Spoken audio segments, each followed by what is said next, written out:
Hello all, welcome and welcome back to my YouTube channel. पिछली video में हमने doctor Ramchandra Tiwari की पुस्तक हिंदी का गद्य साहित्य के खंड क हिंदी गद्य का स्वरूप और विकास से हमने आदिकालीन हिंदी गद्य के एमसीक्यूज़ को देखा था। ठीक है, तो यानी खंड क का हमने साहित्य में गद्य पद्य की स्थिति को कवर कर लिया था, आदिकालीन हिंदी गद्य को कवर कर लिया था। आज के इस वीडियो में हम राजस्थानी गद्य, ब्रजभाषा गद्य, दक्खनी का खड़ी बोली गद्य और खड़ी बोली गद्य, ठीक है, यहाँ पे ये एक्स्ट्रा डब्ल्यू आ गया। ठीक है, तो आज का जो टॉपिक है वह राजस्थानी गद्य, ब्रजभाषा गद्य, दक्खनी का खड़ी बोली गद्य और उत्तर भारत खड़ी बोली गद्य। ठीक है, तो ये टॉपिक तीसरा है खंड क का। तो आइए देखते हैं अपने इस टॉपिक को। तो आज का ये टॉपिक है राजस्थानी, ब्रजभाषा और दक्खनी का खड़ी बोली गद्य, जिसमें हम सबसे पहले जो इसका टॉपिक है यानी खंड का है, खंड का के अंतर्गत राजस्थानी, ब्रजभाषा और दक्खनी खड़ी बोली गद्य है।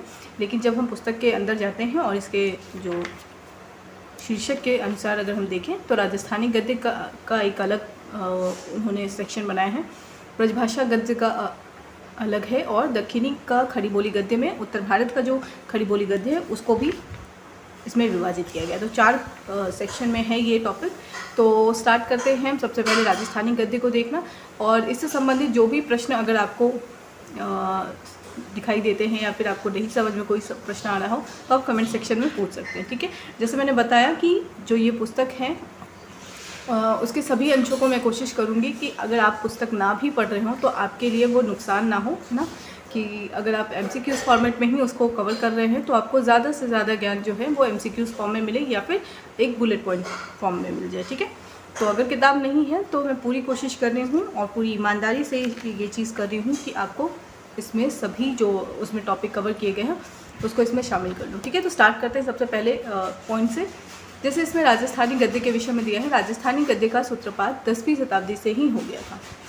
ठीक है, तो इम्पॉर्टेंट पॉइंट एक क्या हमें पता चला यहाँ से कि जो राजस्थानी गद्य है उसका सूत्रपात कहाँ से हो गया था, 10वीं शताब्दी से ही हो गया था। पंडित मोतीलाल मेनालिया राजस्थानी गद्य का प्रारंभ अनुमानतः 13वीं सदी के मध्य से मानते हैं। अगर प्रश्न पूछा जाए कि मोतीलाल मेनालिया के अनुसार राजस्थानी गद्य का प्रारंभ कब से हुआ तो 13वीं शताब्दी।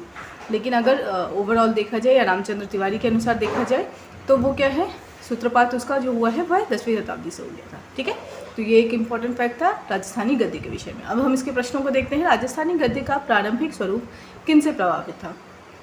ठीक है, तो इसका ऑप्शन है उर्दू और फारसी से, दूसरा है संस्कृत की समाज शैली और अपभ्रंश रूपों से, तीसरा है अंग्रेजी और अरबी से, चौथा है अवधी और मैथिली से। तो इस प्रश्न का सही उत्तर क्या हो जाएगा? संस्कृत की समाज शैली और अपभ्रंश रूपों से।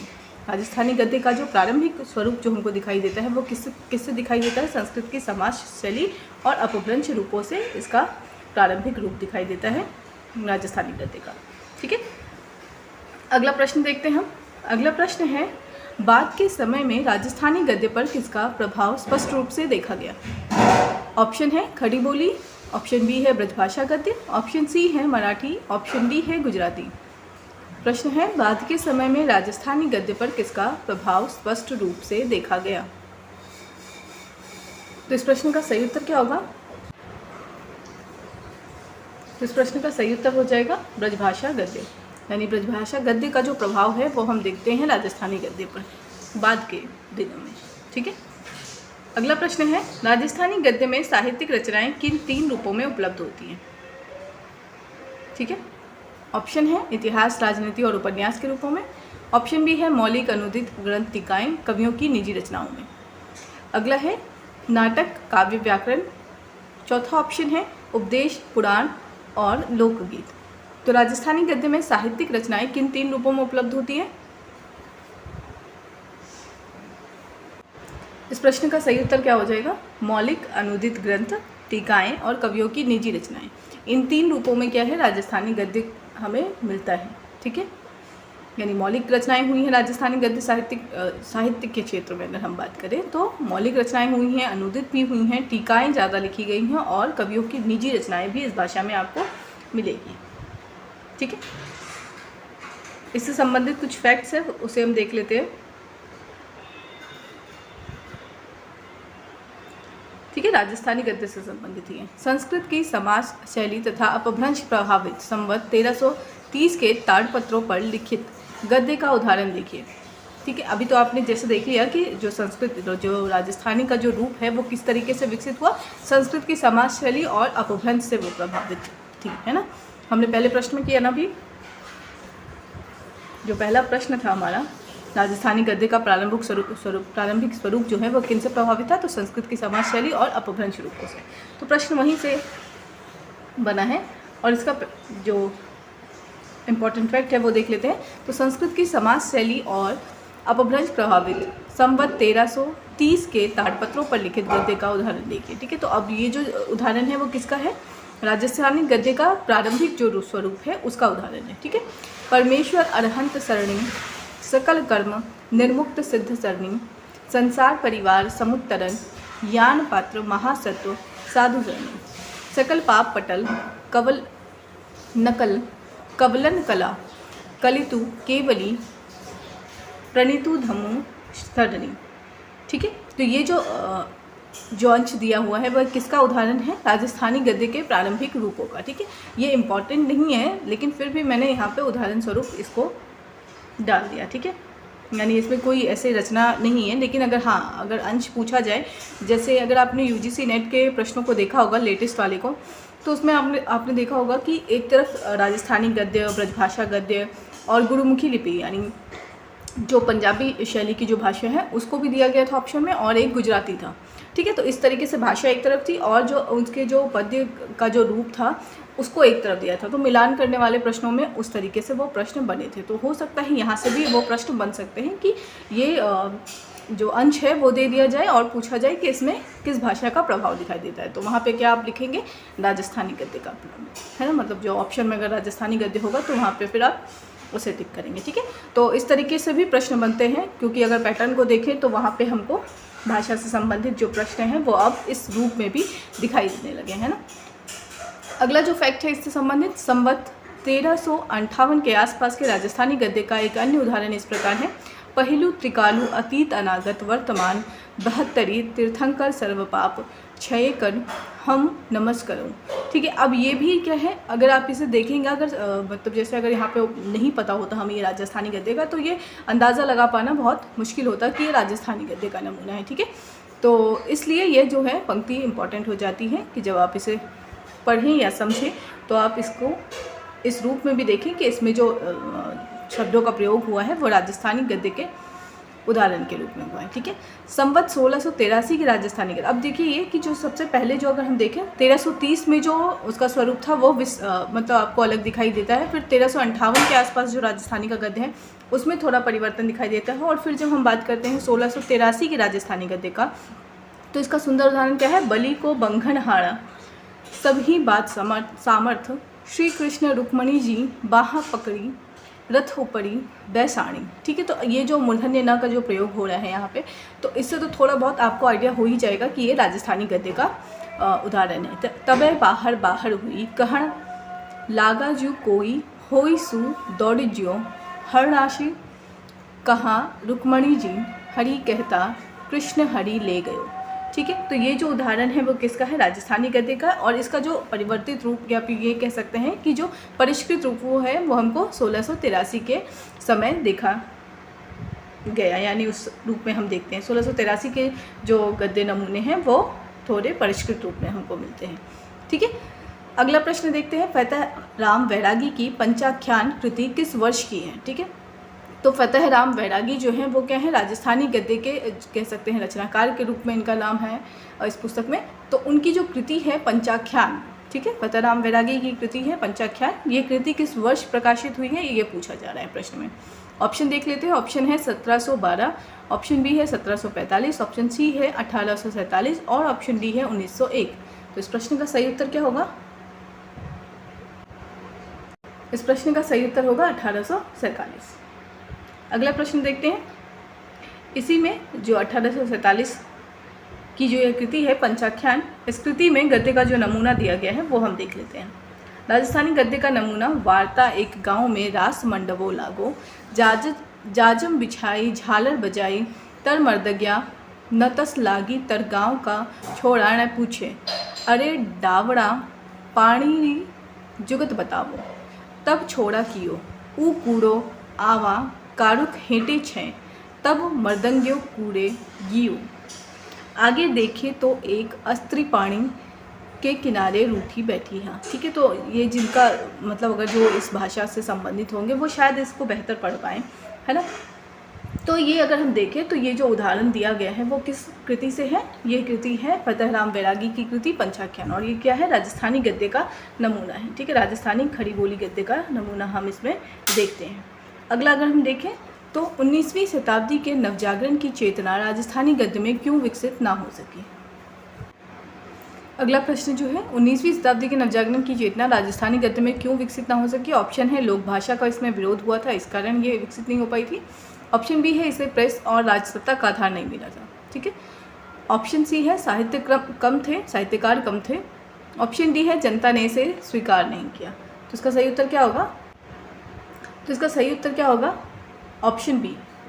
ठीक है, तो ऑप्शन बी के अंतर्गत अगर हम देखें तो 19वीं सदी के नवजागरण की चेतना राजस्थानी गद्य,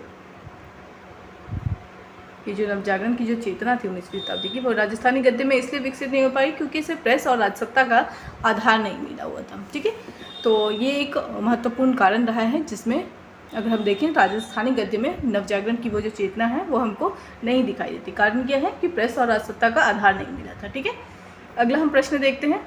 ये पूरा जो प्रश्न जो है वो शीर्षक है राजस्थानी गद्य से संबंधित। ठीक है, अगला जो प्रश्न है वह है संवत 1330 के ताड़पत्र पर लिखी राजस्थानी गद्य की विशेषता क्या थी? देखा हमने जो देखा था सबसे पहले 1330 का देखा था, फिर 1358 का देखा था, शायद एक मिनट देख लेते हैं। हाँ, 1358 का देखा था, फिर हमने 1683 का देखा था। तो यहाँ पर प्रश्न किससे पूछा जाएगा? 1330 से पूछा जा रहा है। तो 1330 के ताड़पत्र पर लिखी राजस्थानी गद्य की विशेषता क्या थी? ऑप्शन है संस्कृत प्रभावित समाज शैली, ऑप्शन बी लोकगीतों का प्रयोग, ऑप्शन सी फारसी छंदों का मिश्रण, ऑप्शन डी उर्दू की शब्दावली। ये बहुत आसान सा प्रश्न था क्योंकि हम प्रारंभ से ही, जब हम राजस्थानी गद्य हम प्रारंभ कर रहे हैं तब से ही क्या संस्कृत की प्रभावित समाज शैली और अपभ्रंश का जो रूप है वो बार बार ये जो है राजस्थानी गद्य में हमको दिखाई दे रहा है कि उसका जो प्रभाव है वो राजस्थानी गद्य के ऊपर था। तो संवत 1330 का जो अंश है, यानी अगर हम देखें प्रारंभिक जो राजस्थानी गद्य का जो नमूना है उसमें क्या है संस्कृत प्रभावित समाज शैली का उदाहरण दिखाई देता है, यानी उसका जो प्रभाव है, उसकी शब्दावली जो है वो उससे प्रभावित है राजस्थानी गद्य। अगला प्रश्न हम देख लेते हैं। नवजागरण की चेतना सर्वप्रथम कहाँ से उदित हुई थी? ऑप्शन ए है कलकत्ता सुदूर पूर्व से, ऑप्शन बी राजस्थान से, ऑप्शन सी गुजरात से, ऑप्शन डी दिल्ली से। तो इस प्रश्न का सही उत्तर क्या होगा? कलकत्ता सुदूर पूर्व से। ठीक है, तो नवजागरण की चेतना कहाँ से प्रारंभ हुई थी? यहाँ अभी इस विषय में ये नहीं पूछा जा रहा है कि राजस्थानी गद्य में कहाँ से प्रभावित हुई थी। ओवरऑल अगर देखें तो नवजागरण की चेतना सर्वप्रथम कलकत्ता सुदूर पूर्व से हुई थी। ठीक है, अब यहाँ पे कुछ पुस्तकों का नाम है, जैसे मैंने पिछली क्लास में भी कहा था कि जो पुस्तकें इंपॉर्टेंट मुझे लगेगी संदर्भ ग्रंथ से वो मैं यहाँ पे इसको शामिल करूँगी। तो जैसे हिंदी जैन साहित्य का संक्षिप्त इतिहास, ये प्रश्न पूछा जाए कि ये किसकी कृति है या इसके रचनाकार कौन है, तो इसका जो लेखक हैं, इनके लेखक हैं कामता प्रसाद जैन। हिंदी जैन साहित्य का संक्षिप्त इतिहास कामता प्रसाद जैन की कृति है। प्राचीन गुर्जर काव्य संग्रह, अच्छा इसका नहीं है। ठीक है, एक मिनट से काट कर इससे अलग कर देते हैं। अगला जो है राजस्थानी भाषा और साहित्य, ये मोतीलाल मिनानिया की कृति है। ठीक है, तो ये दोनों जो कृति हैं वो इम्पॉर्टेंट इसलिए हो जाते हैं क्योंकि राजस्थानी गद्य में जो है, यानी जब राजस्थानी गद्य लिख रहे हैं रामचंद्र तिवारी, तो जो संदर्भ ले रहे हैं वो इन 3 पुस्तकों से ले रहे हैं। ठीक है, प्राचीन गुर्जर काव्य संग्रह का। ठीक है, इसके रचनाकार का जो नाम है वो नहीं दिया हुआ है। प्राचीन गुर्जर काव्य संग्रह जो है ये है तो राजस्थानी भाषा से संबंधित, लेकिन इसके रचनाकार का नाम इसमें दिया नहीं है। ठीक है, तो राजस्थानी भाषा और साहित्य अगर हम देखें तो किसकी कृति है? यह मोतीलाल मिनानिया की है। हिंदी जैन साहित्य का संक्षिप्त इतिहास पूछा जाए तो कामता प्रसाद जैन की है। ठीक है, अगला हम प्रश्न देख लेते हैं। अगला और आधुनिक हिंदी साहित्य की भूमिका। ठीक है, ये भी एक इम्पॉर्टेंट जो कह सकते हैं संदर्भ ग्रंथ के रूप में लिया है इन्होंने राजस्थानी गद्य को विस्तृत रूप देने के लिए। ठीक है, अगला जो प्रश्न है वह ब्रजभाषा गद्य से है। जैसे हमने शीर्षक में ही पढ़ा था, इसमें 3 जो है यानी राजस्थानी गद्य, ब्रजभाषा गद्य और दक्षिणी का खड़ी बोली गद्य, ठीक है। तो दक्षिणी में उत्तर भारत भी शामिल है, लेकिन यहाँ पे जो हेडिंग है वो सिर्फ दक्षिणी दे रखा है। तो हम उत्तर भारत के भी जो खड़ी बोली गद्य का जो थोड़ा रूप है, जो प्रारंभिक रूप है, उसे हम देखेंगे, ठीक है। बाद में उसका विस्तार हुआ है, वो बाद में हम देखेंगे, अलग शीर्षक में देखेंगे, लेकिन फिलहाल जो यहाँ पे है वो संक्षिप्त में दे रखा है। तो हमारा अगला जो टॉपिक है वह ब्रजभाषा गद्य से संबंधित है। तो ब्रजभाषा गद्य का प्राचीनतम रूप किस काल का माना जाता है? आचार्य शुक्ल के अनुसार। तो ये जो प्रश्न पूछा जा रहा है ब्रजभाषा गद्य के विषय में, ये आचार्य शुक्ल के मंतव्य के अनुसार पूछा जा रहा है।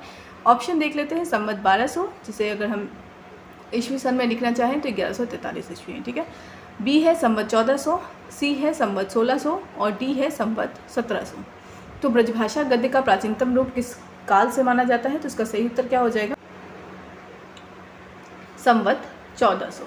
अब अगर ये देखें आप कि रामचंद्र शुक्ल ने जब भक्ति काल का जो वो किया है, तो संवत क्या है? 1375 से 1700, है ना। संवत में तो यही है 10 से 50, यानी 1050 से 1375। ये क्या है? ये कौन सा काल है? ये आदिकाल है। भक्ति काल का समय उन्होंने क्या दिया है? 1375 से 1700। तो ये जो लगभग जो काल है, ये ब्रजभाषा गद्य का जो कह सकते हैं विकास का ये कालखंड है, ठीक है। तो शुक्ल के अनुसार अगर हम देखें यहाँ पर, तो 1400 क्या होगा? सटीक होगा, है ना। 1343 या फिर 1400 जो है वो 1375 के क्या होगा? करीब होगा। तो इस वजह से जो संवत 1400 जो है वह ब्रजभाषा गद्य का प्राचीनतम रूप इस काल में हमें देखने को मिलता है, ठीक है। अब इससे संबंधित कुछ फैक्ट है वो देख लेते हैं। संवत 1400, इसकी प्राचीनता के विषय में आचार्य शुक्ल का निश्चित मत है, चाहे जो हो यह संवत 1400 के ब्रजभाषा गद्य का नमूना है, ठीक है। तो शुक्ल जी का मंतव्य यहाँ पे हमको दिखाई दे रहा है स्पष्ट कि शुक्ल जी क्या कह रहे हैं कि चाहे जो हो यह संवत 1400 के ब्रजभाषा गद्य का नमूना है, यानी कि जो ब्रजभाषा गद्य का नमूना जो उसका प्रारंभिक रूप या प्राचीन रूप कहें, वो हमको संवत 1400 के आसपास दिखाई देता है। अब जो ये नमूना है जिसके विषय में शुक्ल जी कह रहे हैं वो देख लेते हैं हम लोग, ठीक है। श्री गुरु परमानंद तिनको दंडवत है, ये ब्रजभाषा गद्य का नमूना है, ठीक है। ये आपको इसलिए याद रखना है क्योंकि अगर प्रश्न पूछे जाते, जैसे मैंने बताया कि यूजीसी नेट का जो अभी लेटेस्ट का जो पेपर पूछा गया है उसमें इसी तरीके से प्रश्न आया। आप अगर उस प्रश्न को देखना चाहें तो वो प्रश्न आपको हिंदी भाषा वाला जो यूनिट है ना, मेरे चैनल पे अपलोडेड होगा वो, तो भाषा वाले सेक्शन में आप उस प्रश्न को देख सकते हैं। जब आप प्रश्न देख लेंगे तो फिर आपको जो है वो चीज़ें जो हैं वो फिर इम्पॉर्टेंट भी लगनी स्टार्ट हो जाएगी और आप उसे ध्यान भी देंगे उस पर, ठीक है। तो अगर हम ब्रजभाषा गद्य के इस नमूने को देखें जिसके विषय में शुक्ल जी कह रहे हैं, वो है श्री गुरु परमानंद तिनको दंडवत है कैसे परमानंद आनंद स्वरूप है, शरीर जिन्हीं को जिन्ह के नित्य गाए ते, शरीर चेतन्नी अरु आनंदमय होतु है, मैं जू हो गौरीश सौ मच्छंदर नाथ को दंडवत करत हूँ। हाँ कैसे वे मच्छंदर नाथ आत्मज्योति निश्चल हैं, अंतःकरण जिनके अरु मूल द्वार तह छह चक्र जिनी निकी तरह जाने, ठीक है। तो ये जो नमूना है ब्रजभाषा का, इसमें कुछ कुछ शब्द जैसे जू हैं, है ना, तो ये सब शब्द से पता चल रहा है कि ये जो ब्रजभाषा के जो शब्द हैं वो यानी ब्रजभाषा का यह नमूना है, ठीक है। अगर हम डॉक्टर वार्ष्णेय ने इसकी प्राचीनता के विषय में मौन रहकर भी, अच्छा अब क्या है, ये तो हमने देखा कि संवत 1400 के आसपास जो ब्रजभाषा का गद्य है वो इस रूप में मिल रहा है, ठीक है। पूरी तरीके से तो अगर हम देखें तो ये पूरी तरीके से जो ब्रजभाषा का आज हम रूप देखते हैं वो वैसा नहीं है, इसमें कुछ ना कुछ जो कह सकते हैं किसी न किसी भाषा का प्रभाव ज़रूर है, ठीक है। तो ये एक चीज़ जो है जैसे जिनी निकी, तो ये सब शब्द जो है वो ब्रजभाषा के शब्दों से ग्रहित है, ठीक है। अब इसके विषय में डॉक्टर वार्ष्णेय ने क्या कहा है? डॉक्टर वार्ष्णेय ने इसकी प्राचीनता के विषय में मौन रहकर भी अपना संदेह प्रकट कर दिया। वे क्या कहते हैं? वे कहते हैं इस संबंध में कुछ गोरखपंथी रचनाओं के नाम लिए जाते हैं जिनमें राजस्थानी और खड़ी बोली मिश्रित ब्रजभाषा गद्य, जैसे मैंने बताया ना कि ये जो ब्रजभाषा का जो रूप है वो मिश्रित है, यानी कि आज जो हम जिस ब्रजभाषा को देख रहे हैं वो पूरी तरीके से उसका जो आज परिष्कृत रूप हम देख पा रहे हैं ब्रजभाषा का, ये उससे थोड़ा क्या है भिन्न है। और अगर हम देखें तो इसमें क्या क्या जो वार्ष्णेय जी कह रहे हैं कि राजस्थानी और खड़ी बोली मिश्रित ब्रजभाषा जो है उसका प्रभाव देखने को मिल रहा है, किंतु इन रचनाओं के विषय में प्रामाणिक रूप से कुछ नहीं कहा जा सकता, ठीक है। कि जो नमूने हैं ये पूरी तरीके से ब्रजभाषा गद्य का ही उदाहरण है। तो ये जो वार्ष्णेय जी हैं वो इस पर क्या कर रहे हैं, आपत्ति जाहिर कर रहे हैं कि ब्रजभाषा गद्य का यह नमूना नहीं भी हो सकता है। क्यों? क्योंकि ये जो प्रभावित रचनाएं हैं ना, उसको हम पूरी तरीके से सिर्फ ब्रजभाषा का नहीं कह सकते हैं। अगर कोई और अगर आलोचक हों तो शायद वो कह दें कि ये राजस्थानी भाषा का नमूना है या उसके गद्य का नमूना है। तो इसलिए वर्ष्णेय जी ने इस पर आपत्ति जाहिर की, क्योंकि यह मिश्रित रचना है, ठीक है, यानी मिश्रित भाषाओं से प्रभावित है। राजस्थानी और खड़ी बोली से ये प्रभावित ब्रजभाषा है, इसलिए ये पूरी तरीके से ब्रजभाषा गद्य का नमूना होने योग्य नहीं है, ठीक है, वर्ष्णेय जी के अनुसार। अगला हम प्रश्न देखते हैं। अगर आपको कहीं कोई डाउट हो तो आप पूछ सकते हैं, ठीक है। तो ये एक इम्पॉर्टेंट फैक्ट था कि संवत 1400 के आसपास जो शुक्ल जी को जो नमूने मिलते हैं, शुक्ल जी उसे ब्रजभाषा गद्य का नमूना मानते हैं, लेकिन वर्ष्णेय जी ऐसी जो प्रभावित जो भाषा है उसको ब्रजभाषा गद्य का मूल रूप नहीं मानते, यानी कि उसको उस रूप में नहीं देखते हैं। अगला प्रश्न है, ब्रजभाषा गद्य के प्रारंभिक प्रयोग का श्रेय किस संप्रदाय को दिया जाता है? ऑप्शन है ए नाथपंथी योगियों को, ऑप्शन बी गोरखपंथी योगियों को, ऑप्शन सी वैष्णव संतों को, ऑप्शन डी जैन आचार्यों को। तो ब्रजभाषा गद्य के प्रारंभिक प्रयोग का श्रेय किस संप्रदाय को दिया जाता है? तो इसका सही उत्तर है गोरखपंथी योगियों को, ठीक है। ब्रजभाषा गद्य के प्रारंभिक प्रयोग का श्रेय किस संप्रदाय को दिया जाता है? गोरखपंथी योगियों को। अगला प्रश्न है, गोरखनाथ के नाम से प्रचलित ग्रंथों की प्राचीनतम हस्तलिखित प्रति किस सन की मानी जाती है? ऑप्शन है 1343 ईस्वी, ऑप्शन बी है 1354 ईस्वी, ऑप्शन सी है 1600 ईस्वी और ऑप्शन डी है 1658 ईस्वी। तो गोरखनाथ के नाम से प्रचलित ग्रंथों की प्राचीनतम हस्तलिखित जो प्रति है वह मानी जाती है 1658 ईस्वी से, ठीक है।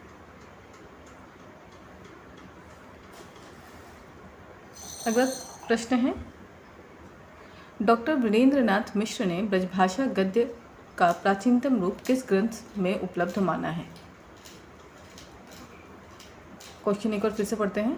डॉक्टर वीरेंद्रनाथ मिश्र ने ब्रजभाषा गद्य का प्राचीनतम रूप किस ग्रंथ में उपलब्ध माना है? ऑप्शन है षडावश्यक बालावबोध, ऑप्शन बी है पृथ्वीराज रासो, ऑप्शन सी है 84 वैष्णवन की वार्ता, ऑप्शन डी है श्रृंगार रस मंडल।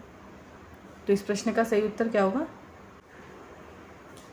पृथ्वीराज रासो, यानी डॉक्टर वीरेंद्रनाथ मिश्र ने ब्रजभाषा गद्य का जो प्राचीनतम रूप देखा है वो पृथ्वीराज रासो वाले जो ग्रंथ है उसमें देखा है, ठीक है। पृथ्वीराज रासो की वचनिका शीर्षक के अंतर्गत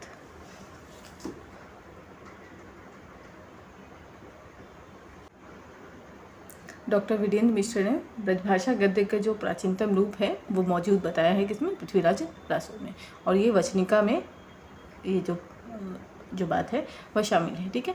अगला इसका फैक्ट देख लेते हैं पृथ्वीराज रासो के विषय में।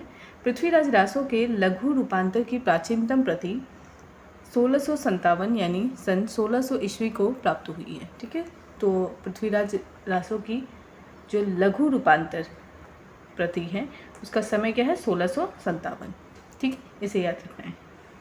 अगला प्रश्न है, षडावश्यक बालावबोध जिसका प्रकाशन 1354 ईस्वी है किस भाषा कृति से संबंधित है? अभी आपने देखा जो पहले वाले प्रश्न में इसको ऑप्शन के रूप में लिया गया था, ठीक है, इस प्रश्न को। तो षडावश्यक इस कृति का जो संबंध है वह किस भाषा से है? तो इसका सही उत्तर क्या हो जाएगा? बी परवर्ती अपभ्रंश गद्य से, ठीक है। इसका प्रकाशन वर्ष क्या है? 1354 ईस्वी। षडावश्यक बालावबोध, ठीक है, कृति का नाम है, और भाषा क्या है? परवर्ती अपभ्रंश गद्य।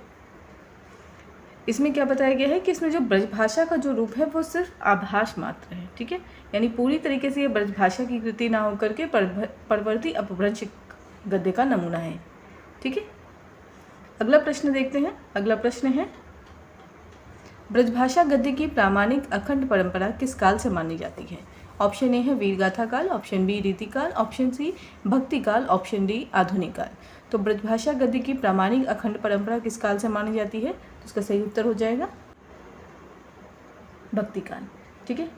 भक्ति काल में हमने ब्रजभाषा के पद देखे हैं, ठीक है। तो जो इसका प्रारंभ है प्रामाणिक अखंड परंपरा जो है वो शुरुआत हुई है भक्ति काल से ब्रजभाषा के। अगला जो प्रश्न है वह है श्रृंगार रस मंडन 17वीं शताब्दी के उत्तरार्ध में लिखी गई ये रचना है, इसके रचयिता कौन है? ऑप्शन है गोकुलनाथ जी, ऑप्शन बी है विठलनाथ जी, ऑप्शन सी है वल्लभाचार्य जी, ऑप्शन डी है गोरखनाथ जी। तो इस प्रश्न का आंसर क्या हो जाएगा? विठलनाथ जी। श्रृंगार रस मंडन जो कृति है इसके रचयिता कौन है? विठलनाथ जी। और ये जो समय है इसका श्रृंगार रस मंडन का वो है 17वीं शताब्दी के उत्तरार्ध में। ठीक है, तो 17वीं शताब्दी के अंत में इसका जो है वो प्रकाशन हुआ है और रचयिता कौन है? विठलनाथ जी। विठलनाथ जी कौन थे? वो वल्लभाचार्य जी के पुत्र थे। ठीक है, जब आपने अष्टछाप पढ़ा होगा तो आप इनके विषय में वहाँ जानते होंगे। ठीक है, तो विठलनाथ जी श्रृंगार रस मंडन जो कृति है उसके रचयिता हैं और विठलनाथ जी का अगर हम देखें परिचय तो वो वल्लभाचार्य जी के पुत्र के रूप में जाने जाते हैं। ठीक है, अगला जो प्रश्न है 84 वैष्णवन की वार्ता तथा 252 वैष्णवन की वार्ता के रचयिता कौन है? ऑप्शन है विठलनाथ जी, ऑप्शन बी है गोकुलनाथ जी, ऑप्शन सी है वल्लभाचार्य जी, ऑप्शन डी है शुक्ल जी। तो इस प्रश्न का सही उत्तर क्या हो जाएगा? 84 वैष्णवन की वार्ता और 252 वैष्णवन की वार्ता किनका है? गोकुलनाथ जी की कृति है। ठीक है, चूँकि ये ब्रजभाषा गद्य की कृति है इसलिए इसमें इसको शामिल किया गया है। इस दृष्टि से शामिल नहीं किया गया है कि ये भक्तिकाल का साहित्य है। ठीक है, तो जो कुछ भी ब्रजभाषा में लिखा हुआ है चाहे वो आदिकाल की कृति हो, चाहे वो भक्तिकाल की हो या रीतिकाल की हो, सबको इसमें समाहित किया गया है। तो 84 वैष्णवन की वार्ता और 252 वैष्णवन की वार्ता है, इसकी जो भाषा शैली वो क्या है? ब्रजभाषा है। तो अभी हमने देखा गोकुलनाथ जी जो है 84 वैष्णवन की वार्ता और 252 वैष्णवन की वार्ता के रचयिता हैं। इसमें एक और इम्पॉर्टेंट फैक्ट क्या है? विठलनाथ जी के ये पुत्र हैं। ठीक है, तो वल्लभाचार्य जी के पुत्र कौन हो गए? विठलनाथ। और विठलनाथ जी के पुत्र कौन हो गए? गोकुलनाथ। ठीक है, तो ये क्रम आपको याद रखना है। अगला प्रश्न हम देखते हैं ब्रजभाषा गद्य की 3 परंपराएं कौन सी मानी गई हैं? पहला है मौलिक एवं अनुदित ग्रंथों की परंपरा, दूसरा है व्याकरण ग्रंथों की परंपरा, तीसरा है टीकाओं की परंपरा, ऑप्शन बी है काव्य संग्रहों में स्फुट टीकाओं की परंपरा। तो ब्रजभाषा गद्य की 3 परंपराएं कौन सी मानी गई है? तो इसका सही उत्तर क्या होगा? इसका सही उत्तर होगा 3 परंपराएं कौन कौन सी है? मौलिक एवं अनुदित ग्रंथों की परंपरा, टीकाओं की परंपरा और काव्य संग्रहों में स्फुट टीकाओं की परंपरा। हमने प्रारंभ में ही पढ़ा था कि मौलिक एवं अनुदित ग्रंथों की परंपरा जो है वो हमको ब्रजभाषा के गद्य के प्रारंभिक रूपों में दिखाई देता है। दूसरा टीकाओं की परंपरा जो है उसमें भी हमें ब्रजभाषा का रूप दिखाई देता है और काव्य संग्रहों में स्फुट टीकाओं की परंपरा। ठीक है, यानी काव्य संग्रह है उसमें बीच बीच में टीकाएँ शामिल हैं। तो ऐसे जो रूप है वो ब्रजभाषा गद्य की कृतियों में मौजूद है। अगला जो प्रश्न है वह है सेवक चरित्र ब्रजभाषा गद्य ग्रंथ है, इसकी रचना ये किसकी रचना है? ठीक है, रचनाकार कौन है ये प्रश्न है। ऑप्शन है लल्लूलाल, ऑप्शन बी है प्रियादास, ऑप्शन सी है मानिकलाल ओझा और ऑप्शन डी है हीरालाल। तो इस प्रश्न का सही उत्तर क्या होगा कि सेवक चरित्र वो प्रियादास की रचना है। ठीक है, सेवक चरित्र किसकी रचना है? प्रियादास की रचना है, ये आपको याद रखना है। तो जो प्रियादास है वह राधा वल्लभी संप्रदाय से संबंधित है और ये दनकौर निवासी है। ठीक है,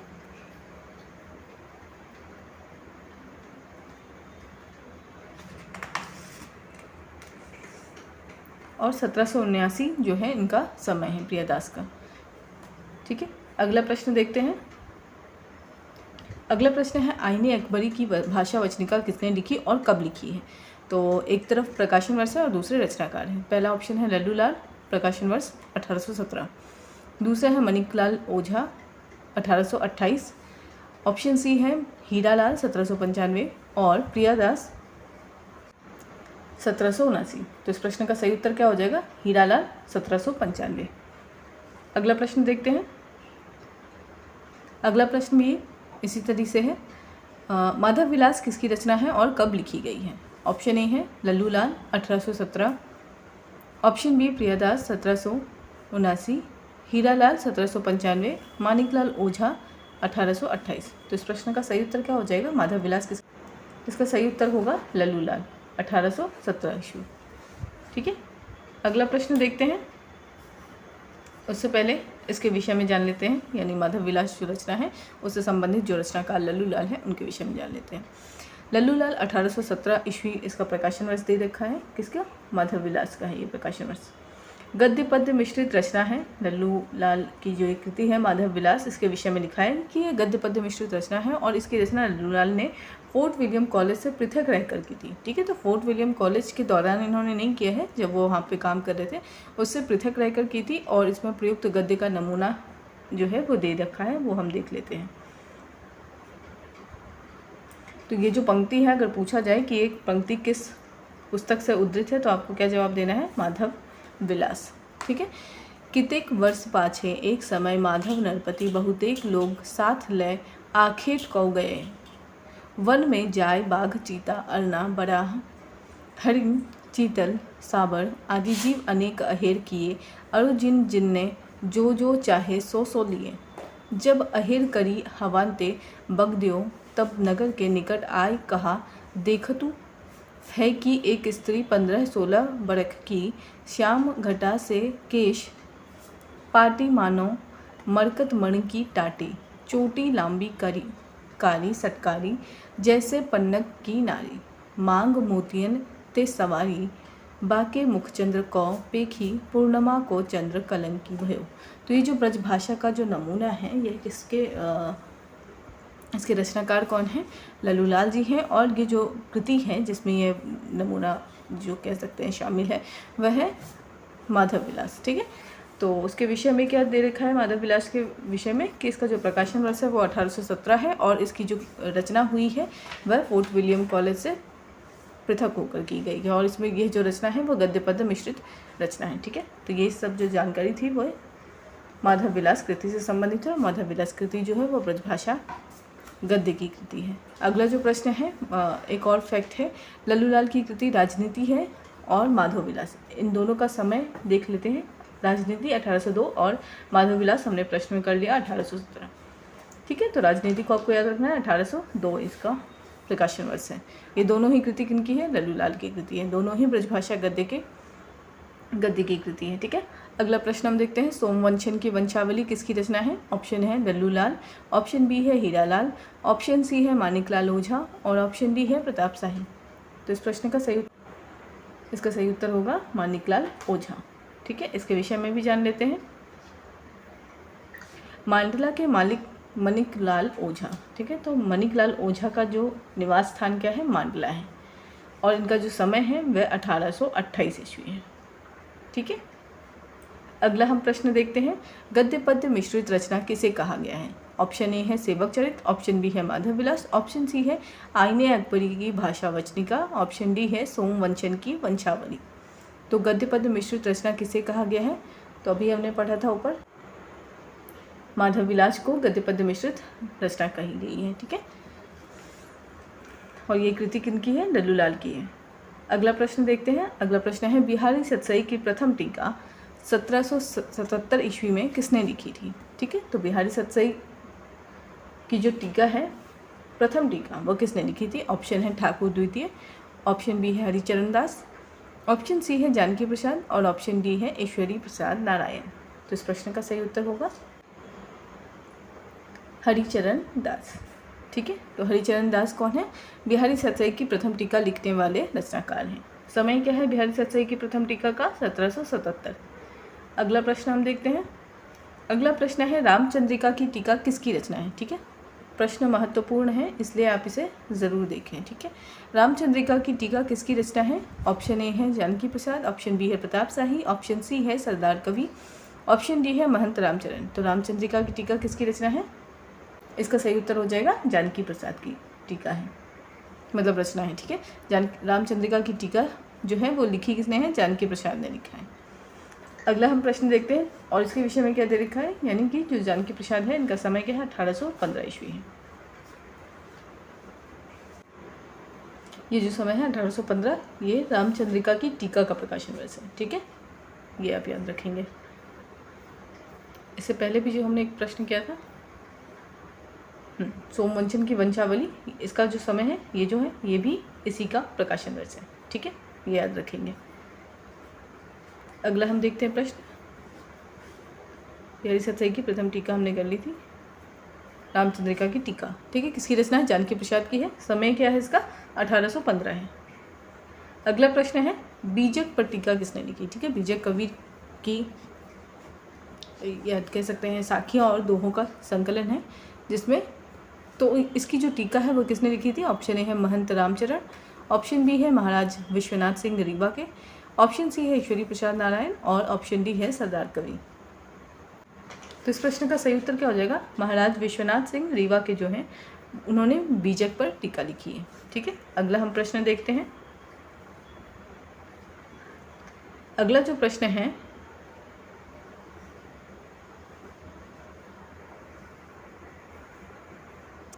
वह है रसिक प्रिया की टीका और सूरदास के दृष्टिकूट के टीकाकार कौन है? ठीक है, तो रसिक प्रिया की टीका और सूरदास के दृष्टिकूट पद के जो टीकाकार हैं वो कौन है? ऑप्शन है सरदार कवि, ऑप्शन बी हरिचरण दास, option C Pratap Shahi, option D Lallu Lal.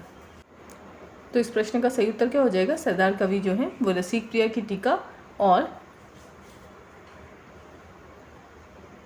Surdas के दृष्टिकूट के टीकाकार हैं। ठीक है, तो इसका सही उत्तर हो जाएगा सरदार कवि। ब्रजभाषा के जो गद्य ग्रंथ हैं उससे संबंधित कुछ और रचनाएं हैं जिसे प्रश्नों के रूप में शामिल न करके यहाँ पे बुलेट पॉइंट्स में दिया है। ठीक है, ये 3 जो हैं वो ब्रजभाषा गद्य से संबंधित कृति है। पहला है संवत 1660 के आसपास श्री नाभादास द्वारा रचित भगवान राम का अष्टयाम। ये जो रचना है ये भी क्या है? ब्रजभाषा गद्य का इसमें रूप दिखाई देता है और ब्रजभाषा गद्य से संबंधित ये कृति है। ठीक है, और जैसे हमने देखा कि ब्रजभाषा के 3 रूप थे, एक तो मौलिक और अनुदित ग्रंथों का रूप था, फिर दूसरा टीकाओं का रूप था और फिर कवित्व जो मूल कवित्व है उसके भीतर टीकाओं का समावेश। ठीक है, तो अगर हम पहली वाली कृति के अनुसार देखें तो मौलिक और अनुदित ग्रंथों में इसके अंतर्गत जो रचनाएं बच गई थी उसे यहाँ पे शामिल किया गया है। ओरछा नरेश महाराजा जसवंत सिंह के आश्रित श्री बैकुंठ मणि शुक्ल का अगहन महामात्य। ठीक है, यह भी ब्रजभाषा गद्य से संबंधित कृति है। और वैशाख्य महामद, तो ये इसमें मेंशन नहीं किया गया कि ये अनुदित है या मौलिक है, लेकिन है ये ब्रजभाषा गद्य से संबंधित कृति ही। ठीक है, तो मूल कृति है, इसमें कोई टीका नहीं है ये। तो अगहन महामात्य और वैशाख महामात्य किनका है? बैकुंठ मणि शुक्ल का। और समय क्या दे रखा है वैशाख महामात्य का? 1680 संवत। अगला जो है संवत 1767 में श्री सूरती मिश्र द्वारा रचित बैताल पचीसी आदि ग्रंथों ने इस परंपरा को जीवित रखा है। यानी ब्रजभाषा में जो मौलिक और अनुदित जो ग्रंथ रचे जा रहे थे, इस परंपरा को इन रचनाकारों द्वारा भी आगे जीवित रखा गया। अगला हम देखते हैं पॉइंट ब्रजभाषा गद्य की टीकाएं। ठीक है, जैसे मैंने बताया कि 3 रूपों में था, तो दूसरा रूप क्या है? टीकाओं का है, जिनमें हरिचरण दास, हमने कुछ प्रश्नों में टीकाओं को देखा है ना, जैसे रसप्रिया की टीका, सूरदास के दृष्टिकूट के टीकाकार या बीजक पर टीका और रामचंद्रिका की टीका। तो उससे जो संबंधित जो कुछ रचनाएं रह गई हैं उनको हम देख लेते हैं। ठीक है, टीकाओं से संबंधित हरिचरण दास कृत जो टीका थी वह बिहारी सतसई की टीका और कवि प्रिया की टीका। तो ये इंपॉर्टेंट हो जाता है कि बिहारी सतसई की टीका 1777 ईस्वी में किसने लिखी और कवि प्रिया की टीका 1778 ईस्वी में किसने लिखी? तो हरिचरण दास इसके रचनाकार हैं या टीकाकार हैं। ठीक है, अगला है अयोध्या के महंत रामचरण कृत। अयोध्या के महंत कौन है? रामचरण कृत। इनकी जो टीका है वह है रामायण सटीक। ठीक है, रामायण सटीक जो है ये इनकी टीका है। अगला है असनी के ठाकुर द्वितीय कृत देवकी नंदन टीका के नाम से प्रसिद्ध बिहारी सतसई की टीका। बिहारी सतसई की टीका एक और हमने देखा था, वो 1700 के लगभग था, है ना, प्रश्न में हमने देखा था। एक बार आप देख लेंगे उसे पुनः। असनी के ठाकुर द्वितीय कृत देवकी नंदन टीका के नाम से प्रसिद्ध बिहारी सतसई की टीका 1804 ईस्वी में लिखी गई। ठीक है, तो ये जो 1804 वाली जो कृति है बिहारी सतसई की जो टीका है वो लिखा किसने है? देवकी नंदन द्वारा, असनी के ठाकुर द्वितीय द्वारा लिखा गया है। ठीक है, और इसमें जो टीका का नाम है वो क्या है? देवकी नंदन टीका के नाम से इसको प्रसिद्ध किया गया है। ठीक है, अब क्योंकि एक ही जगह अगर एक ही जैसा नाम रखेंगे तो अलग नाम रखने के लिए क्या किया इन्होंने? देवकी नंदन टीका के नाम से इसको प्रसिद्ध किया है या उसको लिखा है। ठीक है, अगला जो पॉइंट है वह जानकी प्रसाद कृत रामचंद्रिका की टीका। ये हमने प्रश्न में कर दिया था। जानकी प्रसाद कृत की जो टीका है वह रामचंद्रिका की टीका है। इसका प्रकाशन वर्ष क्या है? 1815। अगला प्रश्न है, मतलब अगला जो पॉइंट है वो रीवा के महाराज विश्वनाथ सिंह कृत बीजक पर टीका। ठीक है, तो बीजक पर एक टीका लिखी है किसने? विश्वनाथ सिंह ने। अगली टीका अगर हम देखें तो मानस परिचर्या परिशिष्ट, ये टीका है, ब्रजभाषा की टीका है और इसके जो टीकाकार हैं वह हैं काशीराज ईश्वरी प्रसाद नारायण कृत। ठीक है। तो काशी राज ईश्वरी प्रसाद नारायण जो है वो इसके टीकाकार हैं। समय क्या है 1855 ईस्वी। अगला जो टीका है वह है रसराज की टीका। रसराज की टीका का समय है 1839 ईस्वी और इसके जो रचनाकार या टीकाकार कह सकते हैं वो है प्रताप शाही। ठीक है। इसके बाद सरदार कविकृत, ठीक है, सरदार कवि है, इनके द्वारा जो टीकाएँ लिखी गई हैं उनमें है रसिक प्रिया की टीका, सूरदास के दृष्टकूट और कवि प्रिया की टीका। कवि प्रिया की टीका 2 है, यानी एक जैसे हमने बताया 1778 ईस्वी में भी एक टीका है जिसको हरिचरण ने लिखा था और यहाँ पे एक हम कवि प्रिया की टीका देख रहे हैं। तो यहाँ पे कवि प्रिया की टीका जो है उसका समय 1854 है। उसी तरीके से अगर हम बिहारी सतसई की टीका को देखें तो बिहारी सतसई की टीका के जो 1777 का जो समय है इसमें हरिचरण ने लिखा है इसको। और अगर हम 1804 वाले टीका को देखें बिहारी सतसई को तो ये लिखा है ठाकुर द्वितीय ने। ठीक है। अगला जो है पॉइंट वो हम देख लेते हैं। कवि प्रिया की टीका हमने कर लिया, सूरदास के दृष्टकूट कर लिया, ये सब प्रश्न में शामिल थे। रसिक प्रिया की टीका, तो जो इसके टीकाकार हैं वह है सरदार कवि। अगला जो पॉइंट है वह है 1815 ईस्वी में लिखी जानकी प्रसाद जी की रामचंद्रिका की टीका के गद्य का नमूना देखिए। ठीक है। जानकी प्रसाद ने लिखा है रामचंद्रिका की टीका, प्रश्न में था 1815 इसका समय था। इसमें जो नमूना दिया है वो हम देख लेते हैं। राघव शर लाघव गति छत्र मुकुट यो भयो हंस सबल अंशु सहित मानहु ओढ़ के गयो। ठीक है। तो ये पद था और इसका नमूना देखिए आप, टीका का जो है वो ब्रजभाषा में किया गया है, उसको हम देख लेते हैं। टीका के रूप में क्या लिखा है जानकी प्रसाद ने? सबल कहे अनेक अनेक रंग मिश्रित हैं, अंशु कहे किरण जाके ऐसे जे सूर्य है, तिन सहित मानो कलिता गिरी श्रृंगते हंस कहे हंस समूह उड़ी गयो हो। यहाँ जाति विषय एक वचन है, हंसन के सदृश श्वेत छत्र है और सूर्यन के सदृश अनेक रंग नग जटित मुकुट हैं। अब आप ये देखिए कि पहले तो ब्रजभाषा गद्य में प्रॉपर जैसे ब्रजभाषा का प्रयोग हो रहा है। दूसरा जो अगर हम उसका रूप देखें ब्रजभाषा गद्य का, वो टीकाओं का रूप है, यानी कि जो पद्य में रचनाएं हैं उसकी टीका को हम किस में रूपांतरित कर रहे हैं? ब्रजभाषा में। तो ये वाला जो उदाहरण है जानकी प्रसाद है ना, इनकी जो टीका है रामचंद्रिका की टीका, तो रामचंद्रिका की जो पद है वो हम देख लेते हैं और उसके बाद जो टीका है, टीका को ब्रजभाषा गद्य में उसको अनुदित किया गया है। ठीक है। अगला है काव्य रचना के बीच में गद्य टीका। ठीक है। 3 रूप जैसे हमने देखा था कि एक था पहला मौलिक और अनुदित टीका मतलब रचनाएं ब्रजभाषा में, दूसरा था टीकाओं के रूप में और तीसरा है काव्य रचना के बीच में गद्य टीका। ठीक है। इसमें जो पहला प्रश्न है वह है हरिनाथ गुजराती के संग्रह कवित्त की रचना कब हुई थी? ऑप्शन है 1788, दूसरा है 1746, तीसरा है 1764 और चौथा है 1801। तो इस प्रश्न का सही उत्तर क्या हो जाएगा? 1746। ठीक है।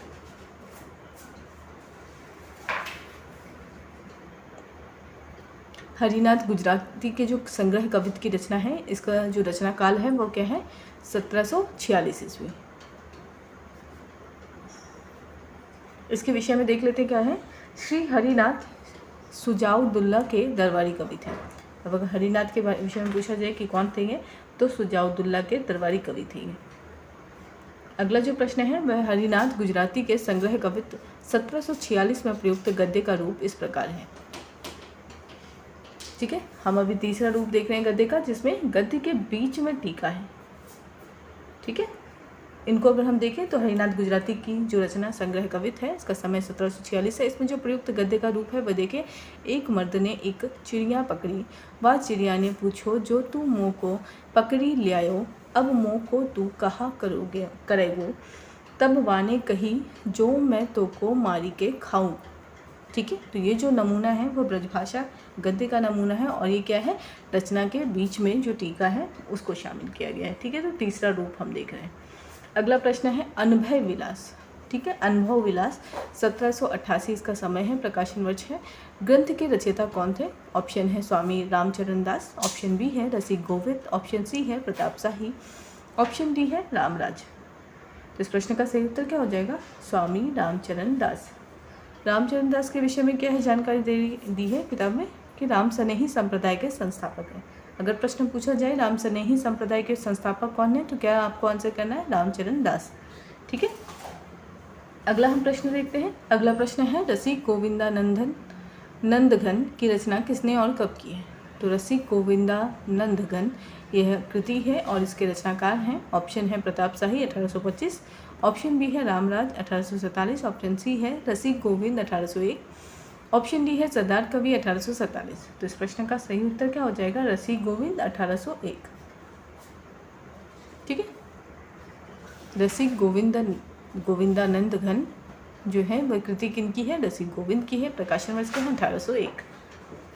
अगला जो प्रश्न है, व्यंग्यार्थ कौमुदी किस कवि की रचना है? ऑप्शन है रामराज, ऑप्शन बी है प्रताप शाही, ऑप्शन सी है हरिनाथ गुजराती, ऑप्शन डी है सरदार कवि। और व्यंग्यार्थ कौमुदी की जो अगर हम प्रकाशन वर्ष की बात करें तो वह 1825 है। तो इस प्रश्न का सही उत्तर क्या होगा? व्यंग्यार्थ कौमुदी किनकी रचना है? प्रताप शाही की रचना है। अगला प्रश्न है मानस रहस्य, प्रकाशन वर्ष क्या है? 1847 ईस्वी। ग्रंथ के रचयिता कौन है? ऑप्शन है रसिक गोविंद, ऑप्शन बी सरदार कवि, ऑप्शन सी स्वामी रामचरण दास, ऑप्शन डी रामराज।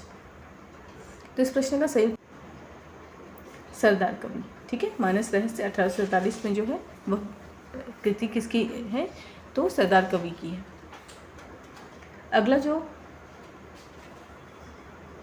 प्रश्न है उससे पहले हम ये देख लेते हैं रामराज के रीति ग्रंथ काव्य प्रभाकर। ठीक है, अगर रामराज जो रचनाकार हैं इनका जो रीति ग्रंथ है उसका नाम क्या है? काव्य प्रभाकर, और समय क्या है? 1847। ठीक है, तो प्रश्न के रूप में इसे भी आप नोट डाउन करेंगे।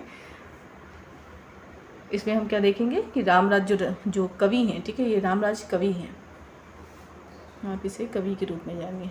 ठीक है, ये कवि हैं और इनकी कृति का क्या नाम है? काव्य प्रभाकर। समय क्या है? 1847 ईस्वी। प्रकाशन वर्ष।